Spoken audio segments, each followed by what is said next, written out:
Somebody call pest control?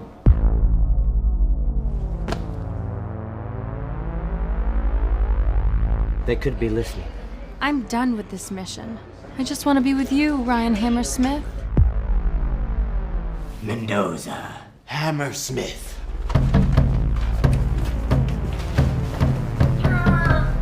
Looks like you're the nail. And I'm the hammer.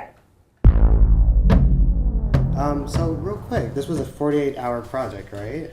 Well, it was pretty crazy. I got a couple of my producing partners together, like about a month before, and we decided we wanted to do it. And then a couple weeks ahead of time, we kind of just sent some emails out to see if people were interested.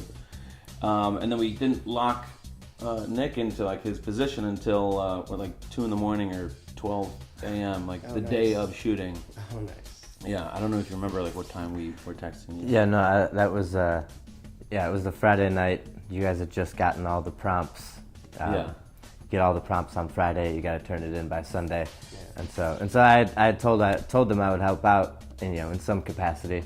I didn't know what that would be, and then 9 or 10 o'clock that Friday night, I had like found a cover for my work shift the next day, so I got. Yeah. Luckily it all worked out. So we would have been screwed if he wasn't available, because like we casted him at the last minute, and he was like the main star of it. And then then we shot it all in like about 15 hours on Saturday, and then we finished at like 3 in the morning or something.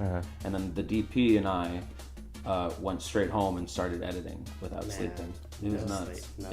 Yeah. There's a lot of renaissance going on with LGBTQ and people of color, and basically just a lot more stories being told from these perspectives. Yeah. How do you feel about that? What have you been doing to help with this? And essentially, like how do you see this foregoing in the future? Yeah, for sure. Well, so we're actually turning this into a web series. Well, this is like the film that we shot is the first episode of a web series. And as we kind of dealt with this character, we saw like it was the same time as the Me Too movement, and like as during this Renaissance. So we kind of saw that this character is a great way to show like this narcissistic, privileged white guy who just thinks he can command a set, and kind of as that goes on. So we kind of turned that story into a guy who realizes he's a jerk. So he develops his character into more... And he kind of starts to diversify as he goes along, and if the people around him teach him the error of his ways, Can you give us some words of advice that you might give any upcoming filmmakers or actors or anyone inspiring to do exactly what you've done in this time frame? To just figure out, exactly what type of story they want to tell, what type of tone they want to create, and kind of watch the stuff that they love that is in that same tone and see how they did it.